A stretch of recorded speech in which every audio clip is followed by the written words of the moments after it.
Okay, happy Tech Tuesday, everybody, or Wednesday, or Thursday, or Saturday, or whatever day you have chosen to watch this video for some new ideas and, of course, for some PD credit. Topic today is Jamboard. It is one of the Google apps for education. You can find it in the 9 grid or the waffle, whatever you call it, when you open up Google. It is, of course, on the DSA because it's part of the apps suite, just like Google Docs or Google Slides. And it is a really cool tool to use, whether you're face-to-face with students, you have virtual classes, or working with kids on their e-learning days. So what is Jamboard exactly? I know some of you have explored it a little bit. Some of you have never heard of Jamboard. It's essentially a digital whiteboard. It's similar to what you see when you open up Active Inspire to a new flip chart. The advantage of Jamboard is this word right here, collaborative. It is a collaborative digital whiteboard that you can use those share settings just like with docs or sheets or slides where your kids can collaborate on whatever it is that you are presenting to them. So you could use it simply as a digital whiteboard when you are demonstrating something, and then you can change those share settings and share it with an entire class. You could set up a Jamboard for make a copy for each student. Lots of those things we're going to explore today, the possibilities of Jamboard. Okay, so how do I use Jamboard? It is a max of 20 frames, and we're going to take a look right now not only at how you use Jamboard, but also how you get to Jamboard. So first thing here I'm going to do is take you through Jamboard, but before I do that, I'm going to open up a new tab here to Google. So you could go to jamboard.google.com, and that will open up basically the back-end view of Jamboard. Kind of like if you open up all the Google Slides you have or all the Google Docs. And to start a new Jamboard, you go right here to the plus sign. An even easier way to get to Jamboard, as I mentioned before, is to go to the waffle right here for all your Google apps. Jamboard will be right here. It almost looks like a lowercase d. I think it's supposed to be a J. And you may not have known this, but you can actually rearrange these apps any way you would like. So, for example, if you don't use groups at all, which I never have really used, you can push that one down. And if you really like Jamboard and you decided you're going to use it more often, you can pull that one up a little bit higher so that it'll be front and center there when you click on your waffle. Now, if you click on Jamboard there, same view pops up, shows you all of the different Jamboards that you've made so far. And to start a new one, you click on that plus sign for a new Jamboard, okay? All right, so let's take you through all the features here. Starting at the top, this is going to be your frame bar. In Jamboard, as opposed to Google Slides and Slides, each of the ones you add is considered a slide. In Jamboard, each of the slides that you add is called a frame, okay? So I've just got one frame here, but let's say I want to add, and this Jamboard actually has 3 parts to it that I'm either going to describe or have students work on. So I have 3 frames here. I can look at them in this expanded view, or I could click through those frames right here up at the top, just depending on how you want to look at that. Now, when you have the frame bar expanded, just to note, anything in Google that has the 3 dots, I always say that means more options. Look, check out those 3 dots. So you have 2 options here. You can duplicate a frame in a Jamboard, or of course you can delete it. The other thing is, and let's just do some writing on these so we can see the difference in those. And on the third one now, okay. So the other thing I wanted to demonstrate to you is while you have this expanded, you can very easily rearrange your board. So if you want to switch those around, you can do that as well, okay? All right, so going back in here, I'm going to clear this frame because I don't want that writing there anymore. Backgrounds, you have some simple options here. You could have a solid color for your background if you have something you want like a nice contrast to. For my math teachers, science teachers, you do have some graph paper there, or you could do a gray background to kind of make it stand out. If you're doing any sort of practice with writing that you need some lines, you can do that as well. Okay, so some different options for background here depending on what it is that you are working on. Okay. If it's something that you need to zoom in on while you're demonstrating something to a class, you can do that very easily and zoom in and make that quite a bit bigger, or you can go back to the fit version where you can see the entire frame in one view. Underneath the pen options, you have 4 different types or thicknesses here. So first I have a pen writing, which is pretty thin. I have a marker, which is a little bit thicker. That's the one I prefer personally. You have a highlighter. So if you are looking at text or something that you need to highlight, you can do that as well. And then you have kind of an artistic brushstroke, which is much thicker, but the ink is a little bit thinner there. Okay, so I'm going to clear that frame.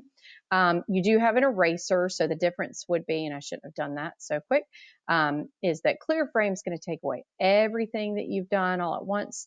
But if you just want a certain part erased, you can go in and scribble that out if you want to save all your other markings. Okay, so that's nice to have as well.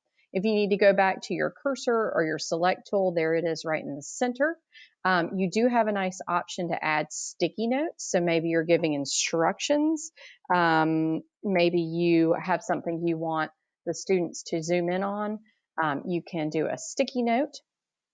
Okay, once you insert that, you can drag it wherever you like it. You can stretch it out. You can pivot it to the side like so. And you can also duplicate it if you need several of something. Maybe you need a manipulative. Maybe you're doing matching that the kids, you want them to drag around and match to a certain thing. You can do that as well. And you can also delete it. Now, underneath the edit option there, notice you do have multiple colors, okay, that you can add in there to differentiate different vocabulary or instructions that you want the kids to notice.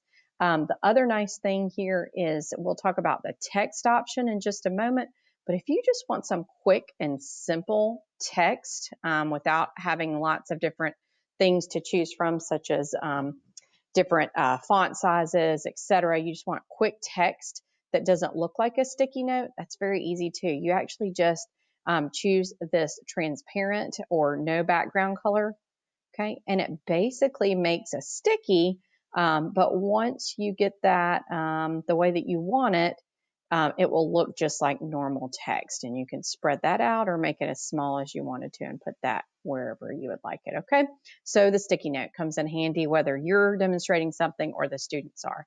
You can add an image. So we're used to being able to do this with Google Slides, Google Docs, with our websites through Google Sites. So kind of the same options. You can upload a photo from anywhere on your device, whether it's on your desktop, whether you've saved it in your H drive or even from Google Drive. There's another option for that. So if you have something that you've saved as a JPEG or as a PNG file, you will need it to be some sort of an image file. It can't be a PDF. But of course, you can use your snipping tool. Hopefully you know about that to make really anything an image. So let's say that I'm going to grab this sprayer model right here. I just simply open that up.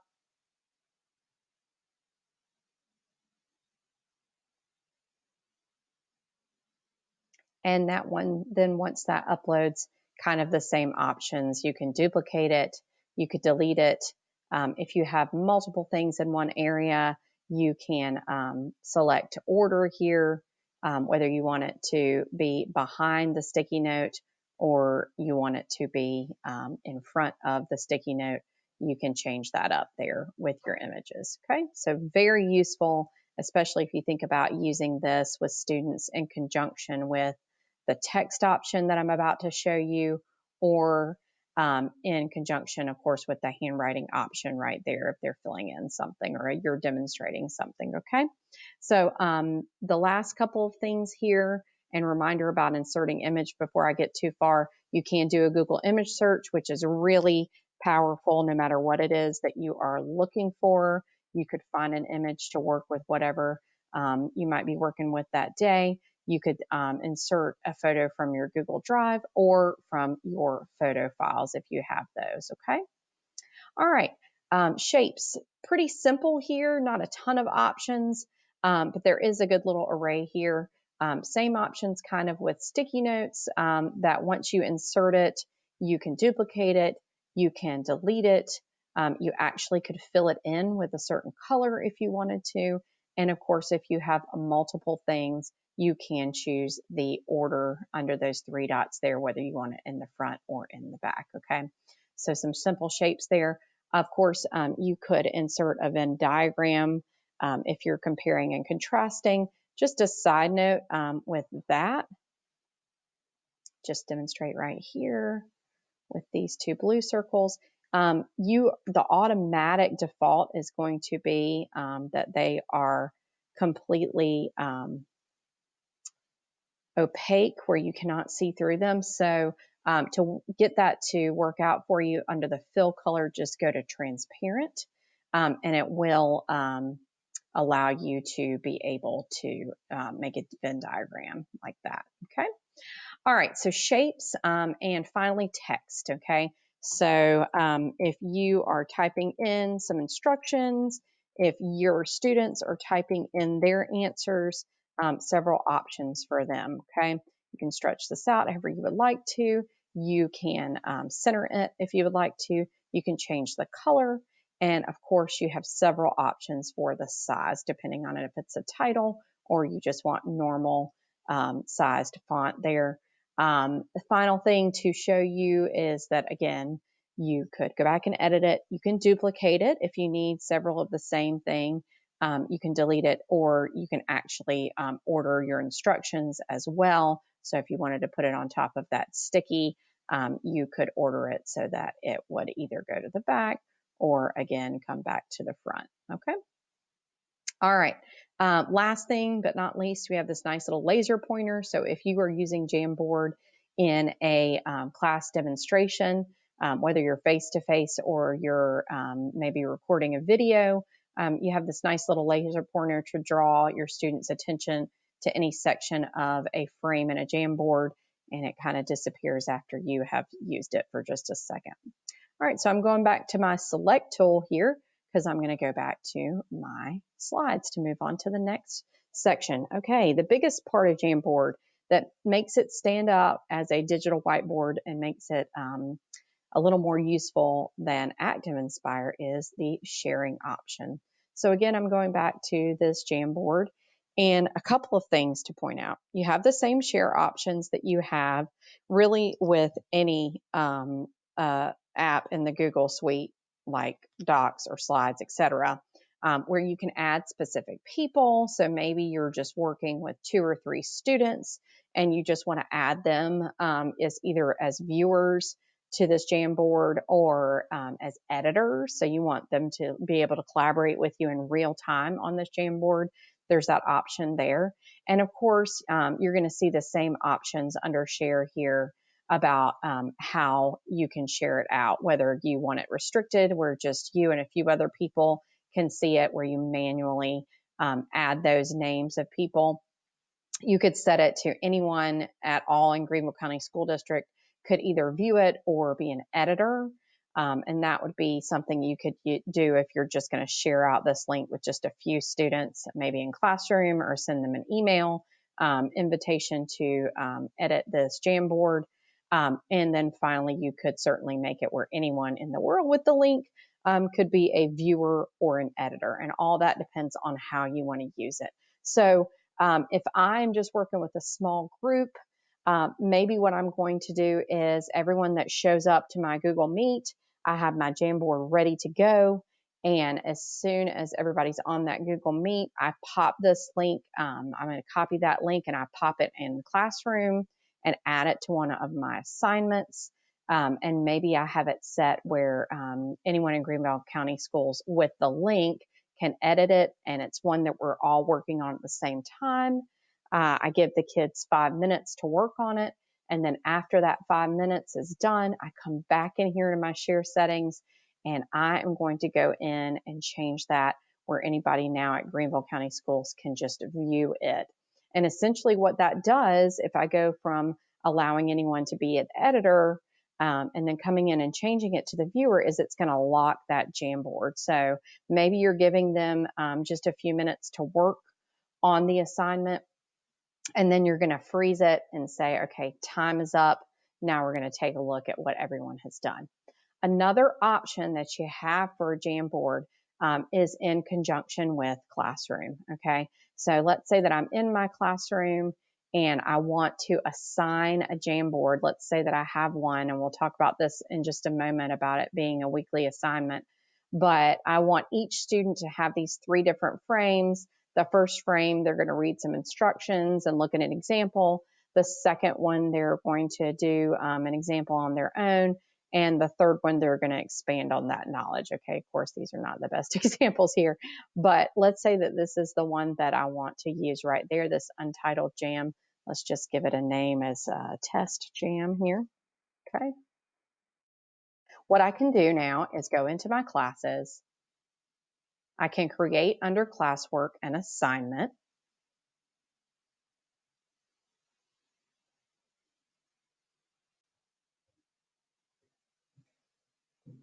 Okay, so my assignment is going to be complete, or actually weekly Jamboard.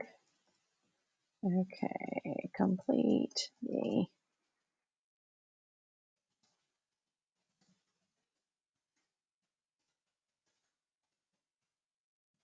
okay. And of course, you may give more detailed instructions.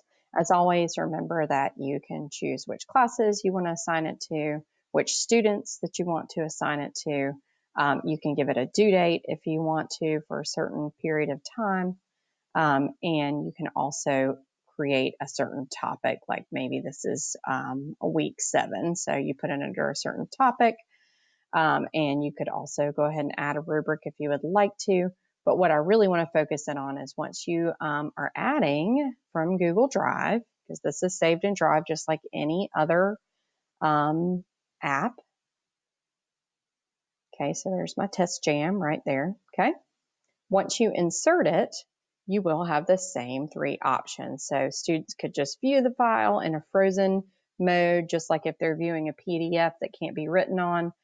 Students can edit the file. That would be if you wanted all students in your class to be able to collaborate on it. Viewer.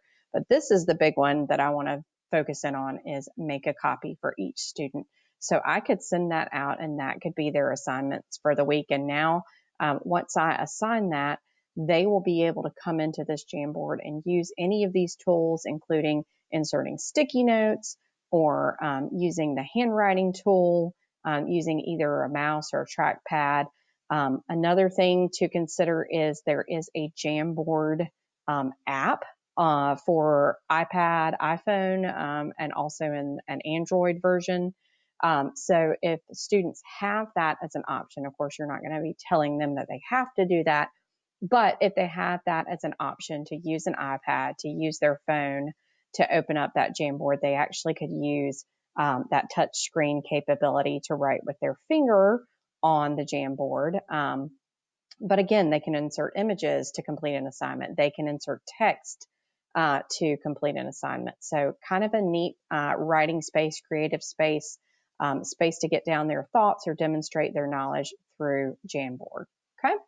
All right, going back to my original slides here, we talked about how to share it, whether it is just giving that link to a certain number of people or students that you want to be able to collaborate at one time, or actually sending it out as an assignment and making a copy for each student. Now let's talk about when could you actually use Jamboard. What are 2 big examples, overall examples, are the following. So if we are talking about learning with students face-to-face, we're right with each other. Of course, you could use Jamboard all by itself. If you are face-to-face with students, you could have that jam up on your Promethean board, and the kids could have it up on their Chromebooks at the same time, and you could be working in real time with them and putting up their answers on their Promethean board. It could be used as a back channel. But if we're talking about synchronous learning, whether you have students with you during your virtual office hours, or maybe you are doing a Google Meet just with a couple of students that you're helping out with tutoring options, you could certainly use Google Meet plus Jamboard via sharing your screen. It's a great way to demonstrate any type of content or learning. Asynchronous learning, of course, we talked about it just then, but you could certainly use Jamboard, like we were saying before, to assign it out through Google Classroom as something that students would be working on just like any other assignment. Okay, so let's take a look now. We've said overall we could use it either in synchronous or asynchronous learning, but let's look at some specific ideas for using Jamboard, okay?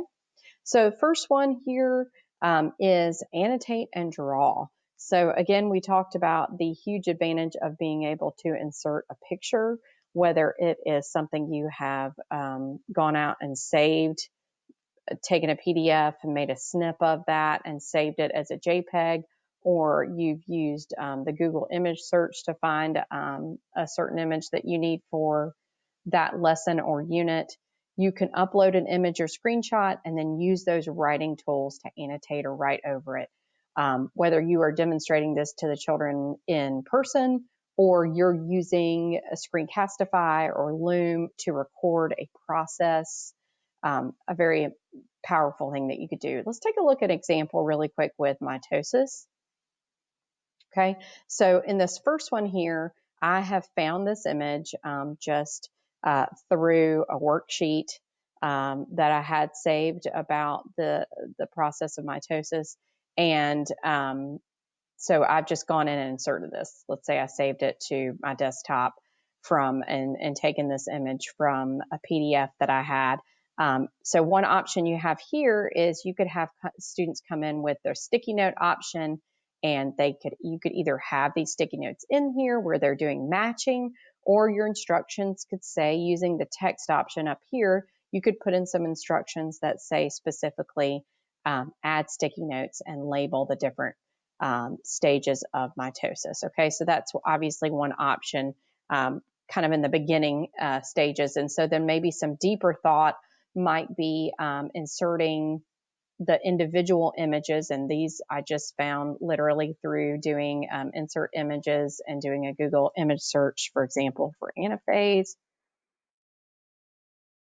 And you can see right here, this is the image that I found right there, and I inserted that there. You can move them anywhere. So maybe your instructions are use text and the arrow shape here to rearrange these different stages of mitosis, put them in the right order and label them, and even use sticky notes on each one to go into more details about each process. Tell me what you know about each stage of mitosis, okay? So that's, as they're getting a little bit deeper now, they're doing it on their own, okay? Again, don't forget that you can use different backgrounds here. You can use different shapes to compare, contrast, demonstrate their knowledge. So again, lots of ideas there for annotating and drawing. Okay, again, said this just a second ago, don't forget about those backgrounds when you are demonstrating something to kind of draw the student's eye into a certain thing. Okay, idea number 2 is, of course, demonstration. So mentioned this before, but you could certainly use Jamboard in conjunction with your screen recording tool of choice, whether you prefer Loom, Screencastify. Some people use Screencast-O-Matic. You could even use, set up a Google Meet where you're the only person there, present your screen and set it up to record. That's another option that you could do there. But using Jamboard plus the screen recorder of your choice to do a demonstration. Of course, this is a very simple one here from the elementary level where this person is just simply using images that they've inserted. They have the blue background. They've literally gone in with their marker and drawn some little waves. They are using those images to demonstrate the water cycle. Just a simple way, but you can think about how effective that would be if you were working at the very beginning of demonstrating some sort of a process and you want an easy, simple way to do that while you were recording. Using those images with Jamboard is a really cool thing to be able to do. And then, of course, you could follow that up by sharing that Jamboard out with the students and maybe having them do their own version of this to show that they have learned it, okay? So how could you use this feature of using Jamboard plus inserting images and then recording it for instruction? Maybe you're demonstrating a process like the water cycle or like mitosis. You're summarizing content. Maybe you're defining vocabulary terms, or what a cool way to reenact a historical event. Maybe you have just certain images as you were talking and describing that historical event.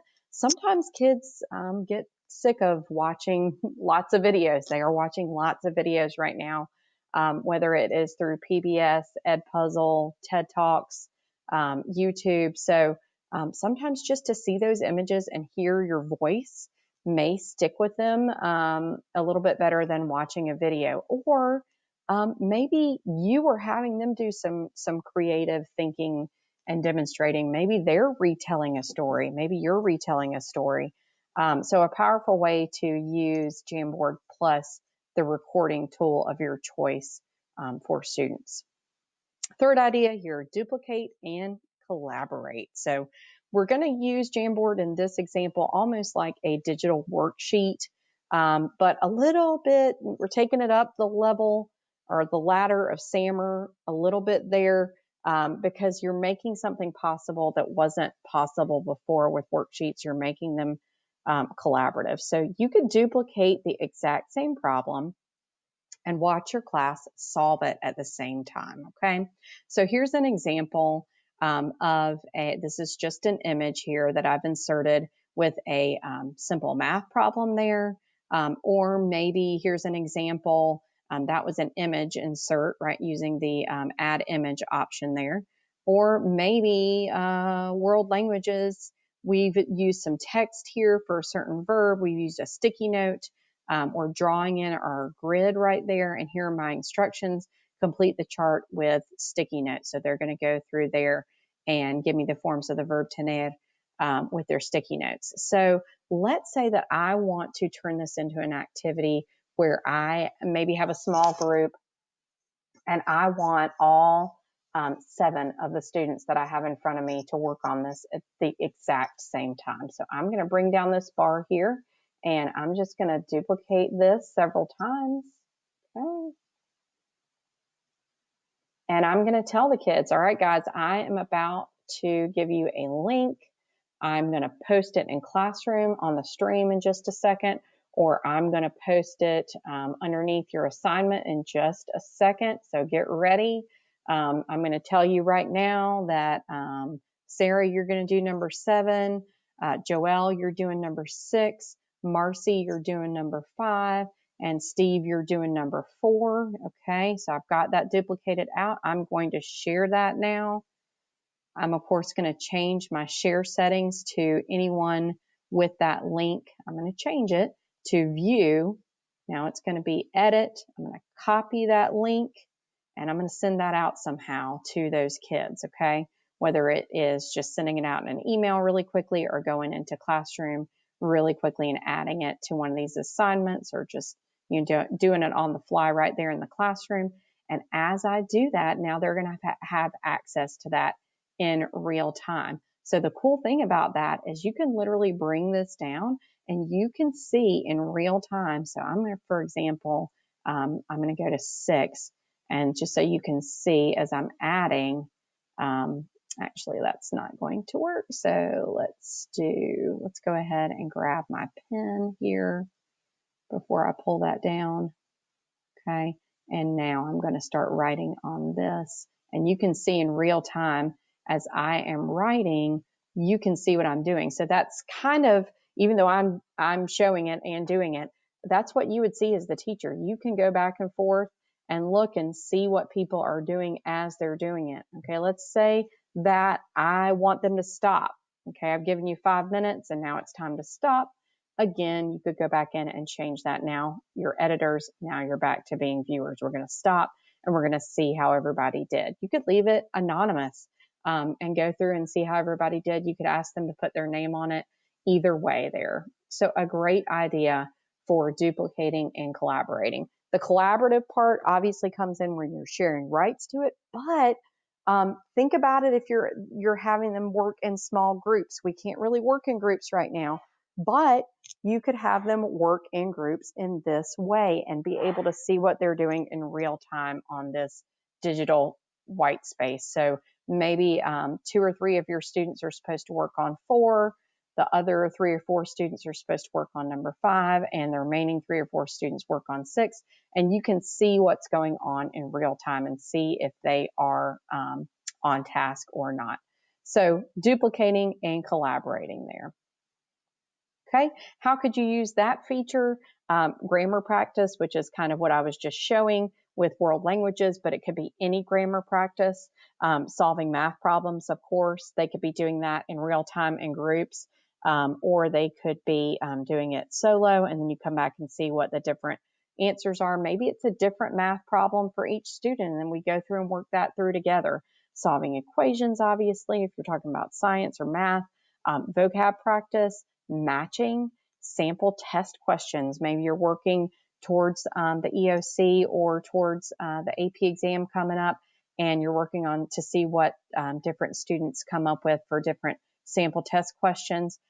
Finally, illustrating different concepts, a great thing to do there.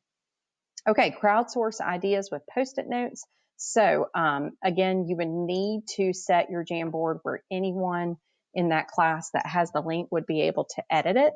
But maybe you're going to use this as a brainstorming space. If you're going into the research process and you want them to think of different things that they might research. This is a sample probably, from elementary level, but name a characteristic of a mammal: hair, feeds young, live young. So you're going to use it almost as a back channel or a way to crowdsource or brainstorm ideas. Great idea there. You could also use compare and contrast. Now, this could be something that 2 or 3 people could be working on at one time.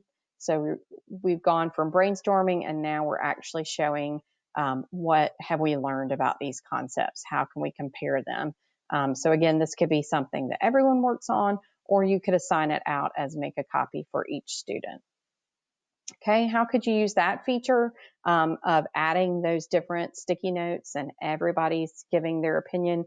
You could use it as an exit ticket. They have to add a sticky about what they learned today, or maybe, Becky Matthews taught me about the, I think it was the, 3 S's, I think. All right, I totally had to go back and cheat and look at Becky's video. So it's SSS. You could have them do an exit ticket where they give 1 success for the day, 1 struggle, or maybe 1 thing that surprised them, whether it's that day in class or maybe at the culmination of a project. They could certainly compare and contrast, where they're dragging their stickies to one side or the other to compare and contrast something. Checking for understanding, absolutely. Assessing background knowledge, that would be if you're brainstorming, maybe you're looking at prior knowledge and having people add what they already know about that topic, and then finally brainstorming ideas. Again, the powerful thing there is you have the power to make them editors or to go ahead and change that to view only when you are ready for them to stop adding those sticky notes. Okay.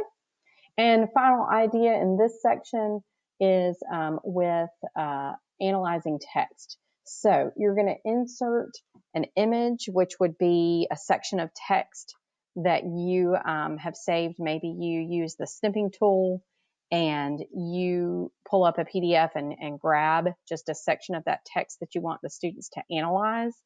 They're focused on that, and then they can go through and use the highlighting tool to highlight key passages, Maybe there's something you're wanting them to look for, like figurative language, and so they can highlight specifically that. They can annotate.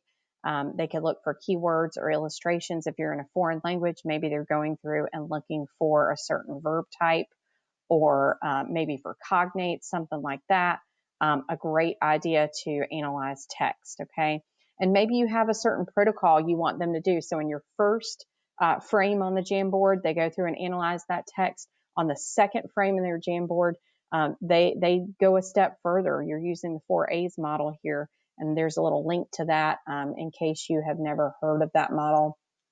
So they read it and they talk about something that they agree in the passage, some assumptions that the author is making, maybe some arguments about what they think might not be true in that passage, and maybe something that they aspire to that they've read about in that passage. So maybe you have a template where they're actually analyzing the text in a very directed way. And of course, Jamboard plus the Freyer model is a great idea.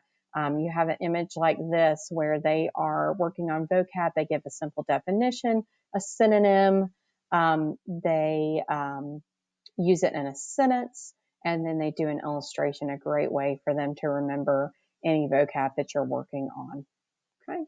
All right, now let's look up, to wrap this up, some jam ideas by content areas, okay? And again, I may not have said this at the beginning, but I am going to give you a link to this presentation. So you'll have all these links here, including right here where I clicked on the 4A's model, and these Jamboard ideas right here. So I'm going to click on this. That takes me to my Jamboard ideas by content area. So math, I actually did a specific Jamboard PD just on math using Jamboard, but obviously it's a great combination because you do have the writing tool there. So kids could use their trackpad, which is a little difficult. They could also use Jamboard as an app on their iPhone or their iPad if they have that option. They can use the text option here to write in different things. But obviously that plus adding images of different shapes and geometry, different problems that they're trying to work out, whether it's a word problem, a great way for them to be able to show their work. Just a side note with math, Jamboard works great with Desmos and GeoGebra. So if you have a parabola, if you have a certain shape in geometry, with both of those, you have the option to export that as a JPEG or as an image, okay?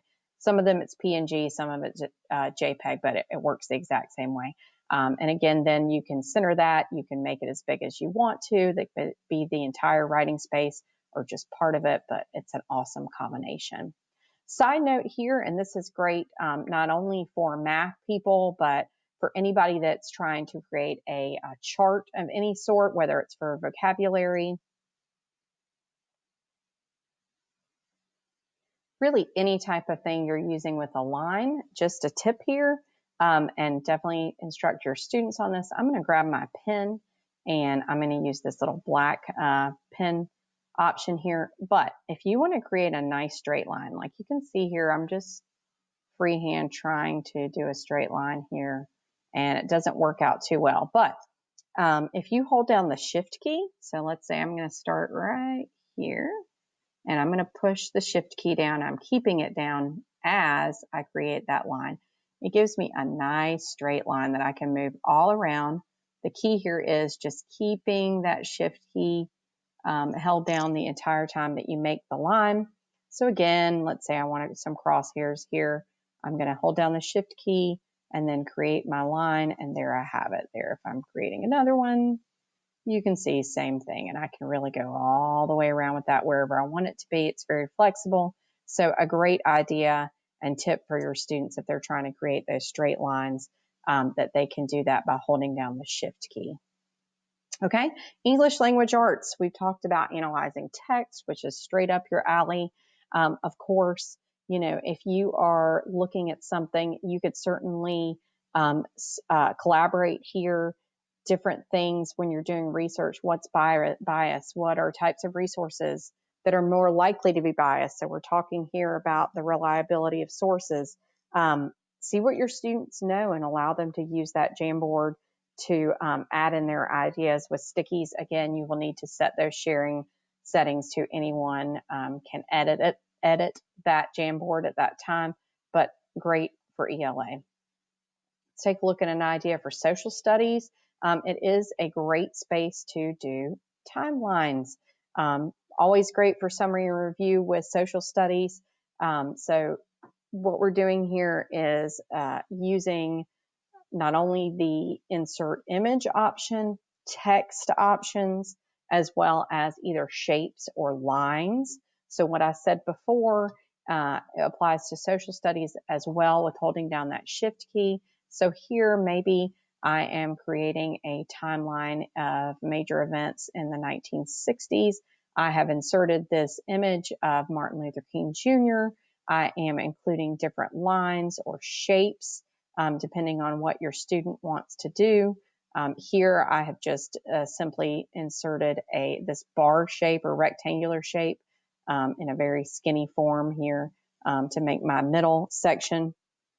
But an easy way to do timelines, and then of course they could go in with either the text option or with sticky notes to add details to their timeline that they could submit to you.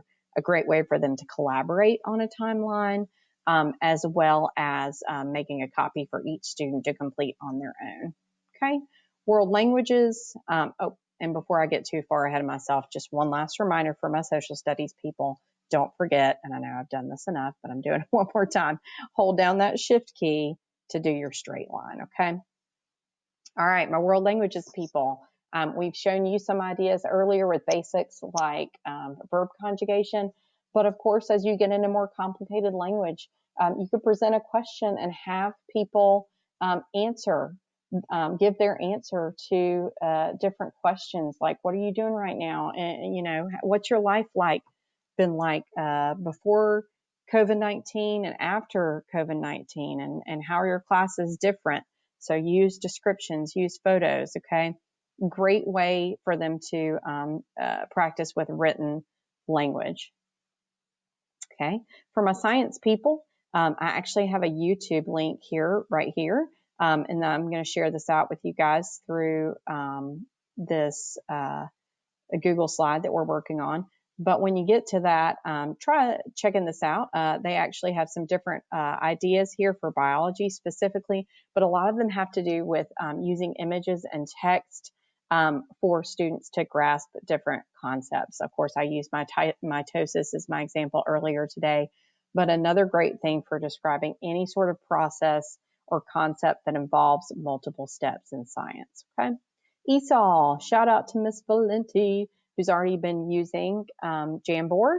And this is an example of where she is getting her ESOL students to express their opinions and would they rather, that situation of would you rather do this or that. So she's got a Jamboard with lots of different prompts that they could use to talk about would you rather be able to do this or that? And they could go in obviously and use their sticky notes and add different descriptions as they're practicing their writing in English using that I would, the conditional tense there. And she's followed that up. So this was her intro to that concept in grammar and in writing. And then she's actually gone through and after they complete their Jamboard, and they go in and they're going to actually do I'm going to zoom in just a little bit here so you can see it just a little bit better. They're actually going to go in and do a follow-up writing assignment in Google Docs after they have done their Jamboard about whether they think that they would rather stay on that 2-day-a-week attendance schedule or switch to 5-day, something that is affecting them right now, okay? So they're going to fill that in and practice their writing, practicing doing an introduction, conclusion, good writing skills there. And of course, that can apply to anything really, from English to world languages to science, starting them with the concept that you want them to grasp, and then moving from lots of examples that we do together to now doing it on our own, okay? Kind of that I do, you do, we do kind of thing. All right, and then finally, of course, coming back to crowdsourcing, so they could use Jamboard in any class to add their ideas there with sticky notes. Lots of brainstorming going on with Jamboard. Okay, for even more ideas, I'm going to go quickly back to my slides here. And as I share this out with you, this presentation at the very end, these will actually be hyperlinks. So here's an article called How to Use Jamboard for Distance Learning Success. One called 10 Google Jamboard Activities.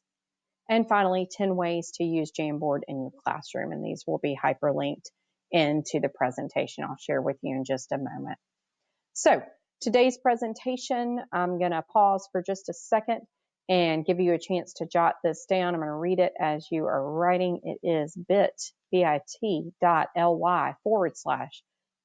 lowercase I, lowercase l, and then uppercase H, Q, V, N. If you haven't had a chance to write it down, pause the video and write that down. That gives you access to this presentation and all the links that you can find within it. But now, before we end, it is your turn. So here's what I want you to do. We're going to go back to this Jam Ideas Jamboard. Okay, so now it is your turn, and I'm going to actually read this to you because it's a little bit confusing, this last little guy right here in this font that it makes me use. But it is actually bit.ly, so bit.ly/3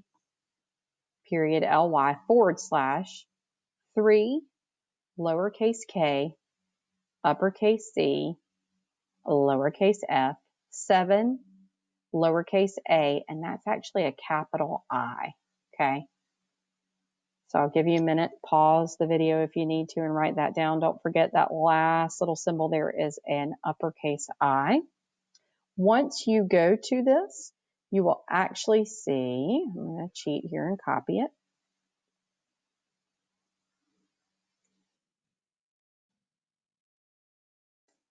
Your very own Jamboard.